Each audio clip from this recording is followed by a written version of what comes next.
We recommend a multi-pronged approach when introducing OSIsoft and the Pi system to your colleagues. Initially, you should seek to inspire them by showing them the potential of the Pi system and how it can help the business meet its goals or overcome its challenges. Next is the training approach itself and introducing colleagues to any internal or external support mechanisms. Finally, you should maintain momentum by encouraging colleagues to establish and maintain a relationship with OSIsoft through social media and events. Inspire. Help colleagues understand why OSIsoft and the Pi system is the right choice for the business. Share customer stories from the same industry. Listen and understand their arguments, but also provide them with an idea of what the Pi system can do for the business. Pi Vision screens can make a powerful impression in terms of the potential insights that can be gained from the appropriate implementation. Training. Any advanced or specialized training will depend greatly on the user's role within the organization.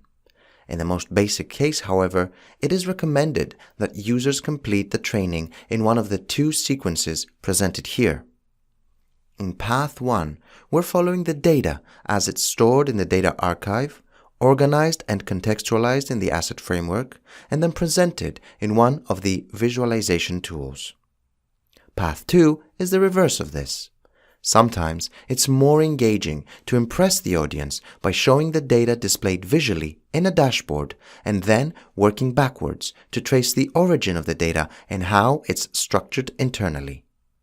Regardless of which path you prefer, if you're structuring your own learning courses, this table should be helpful in identifying key areas to focus your curriculum design. Support. This diagram on the right is the most common structure we see in our customers. Administrators act as frontline support for data access problems, most likely connectivity or security issues, while your power users help with non-data access type problems, usually user error or solution related. Your frontline support contacts OSIsoft support or the developer of the application they're having the problem with, depending on who owns the application. Personally, I'd like to see this diagram updated to include a Pi system champion, an instructional designer, or a learning technologist. Remember, one of the key ideas is that if it's not a technical issue, it's a training issue. Nourish the relationship with OSIsoft by staying up to date with the latest developments and actively participating in the Pi system community.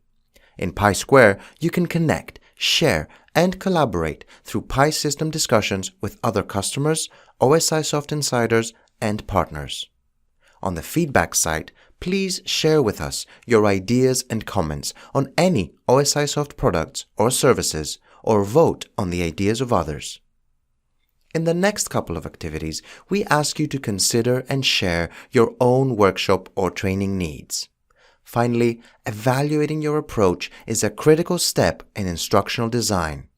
What type of metrics would be useful for you in your own context?